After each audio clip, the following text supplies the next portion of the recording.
a Brasília, agora sim falar com Délio Rocha. Délio, o debate foi suspenso, nos bastidores ele continua, só quando houver consenso. Como é que está o clima em Brasília em relação a esse assunto da reforma política, Délio? Boa tarde, Joelso. Olha, aqui em Brasília a pergunta que não quer calar é a seguinte: essa reforma política sai ou não sai?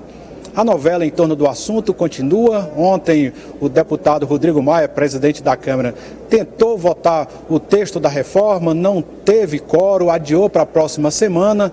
Mas para falar de reforma política, a gente está recebendo aqui o deputado Marcelo Castro, do PMDB do Piauí, e a gente quer saber dele, deputado, ontem, pelo que a gente ouviu aqui, conversou com parlamentares, o Distritão e o fundo de financiamento dificilmente devem passar no plenário da Câmara. O senhor compartilha dessa opinião?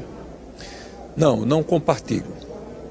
Aqui, Délio, no Congresso é por onda. Então, anteontem estava uma onda contrária ao Distritão. Ontem, esta onda já se arrefeceu. Então, nós temos que esperar para ver como vem na próxima semana. O essencial, o importante, é que nós estamos, pela primeira vez desde que eu estou aqui, depois de 30 anos de discussão aqui no Congresso de reforma política, nós estamos na iminência de dotar o nosso país do melhor sistema eleitoral do mundo. Vai ser um salto gigantesco, porque há uma possibilidade, uma probabilidade real de nós implantarmos aqui no Brasil o sistema eleitoral alemão. Lembrando que nós temos um sistema eleitoral que é uma deformação, que é uma anomalia. E eu gosto de dizer, naturalmente, com muita força de expressão, que nós temos o pior sistema eleitoral do mundo. Então, o salto é muito grande, porque no meu entendimento nós vamos sair do pior sistema eleitoral do mundo para o melhor sistema eleitoral do mundo. Só que tem um porém. Que porém é esse?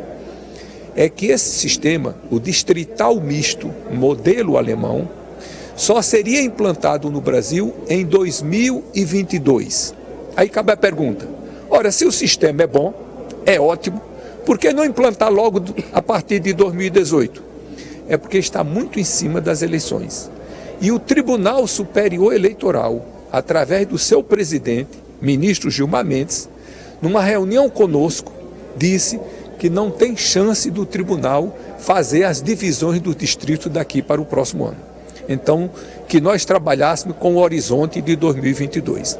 Mas, além disso, está sendo proposto, e com a ampla probabilidade da gente aprovar, o fim das coligações proporcionais, que é um dos maiores defeitos do nosso sistema eleitoral. Também uma perspectiva de nós aprovarmos um percentual de votos que cada partido precisa ter para poder ter tempo de liderança, ter tempo de televisão e ter fundo partidário. Seria a famosa cláusula de desempenho. Se nós aprovarmos isso daí, nós teremos salvo o Brasil. E para 2018? Para 2018 nós estamos tentando fazer o possível. Mas para 2022 seria uma coisa tão fantástica que eu e muitos iguais a mim pensam que vale qualquer sacrifício uma transição para ter um sistema moderno, civilizado, não é, e evoluído como o sistema alemão a partir de 2022. Mas em relação, nesse período de transição, não há uma definição para isso. Quer dizer, ontem foi discutida uma alternativa ao Distritão, se falou até num novo modelo alternativo chamado Distritão misto, semi-distritão. Com legenda. Isso, Distritão light. O que seria isso na prática, deputado? Bom, o que é que ocorre? O PT está resistindo a essa ideia do Distritão, com justa razão. E eles querem que, além do eleitor votar no candidato, o eleitor possa votar também na sigla partidária. E no final somaria os votos da sigla com os votos que cada candidato teve. E como se distribuiria essa legenda? Se distribuiria proporcional aos votos que cada candidato teve dentro do seu partido. Então, digamos que eu no Piauí, eu tenha tido 20% dos votos do PMDB. Então, as legendas que o PMDB viesse a ter, eu teria direito a 20% daquelas legendas.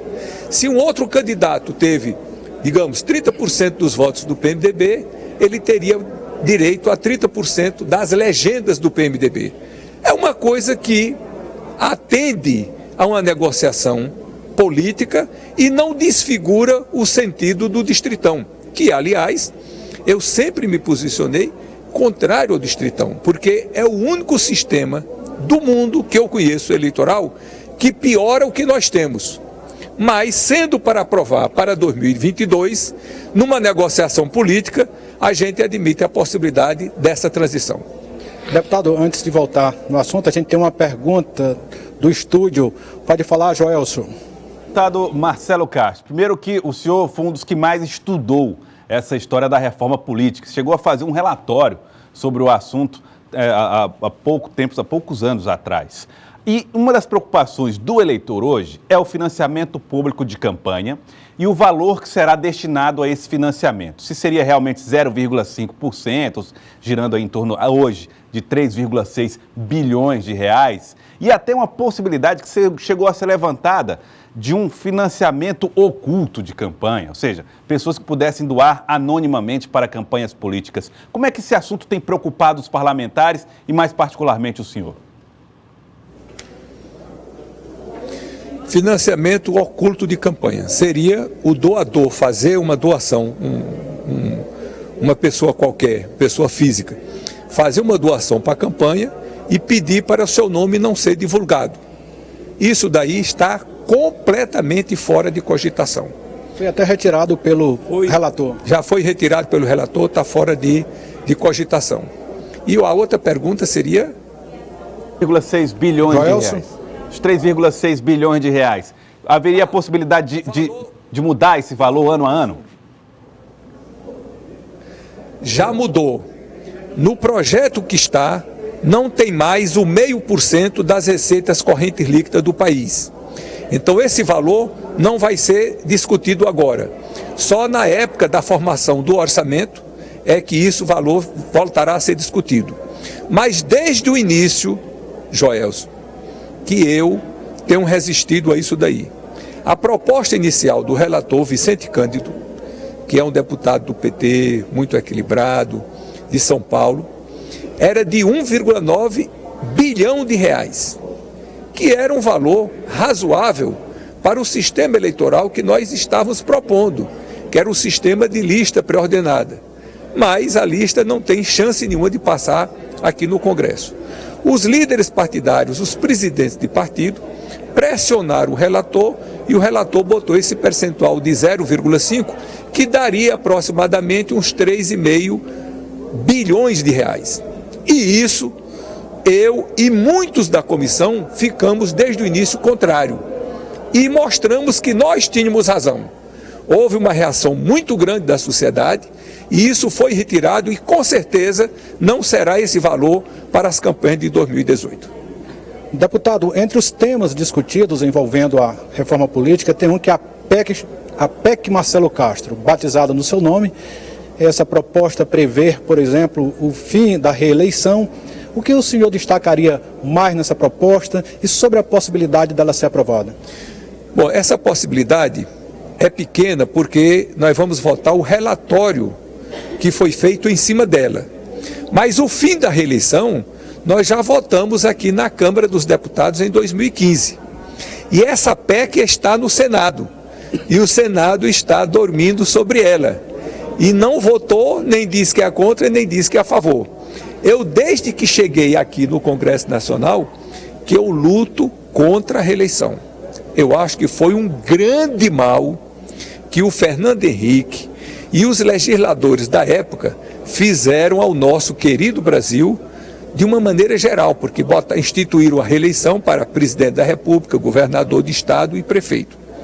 É uma coisa complicadíssima.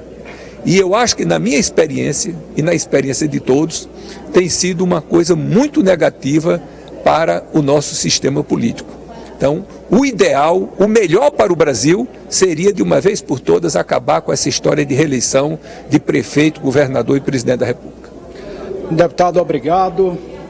E a gente vai voltar aos estúdios, mas lembrando que na próxima semana a reforma política continua em debate aqui, quando vai ser votado o texto original do deputado Vicente Cândido. É com você, Joelson.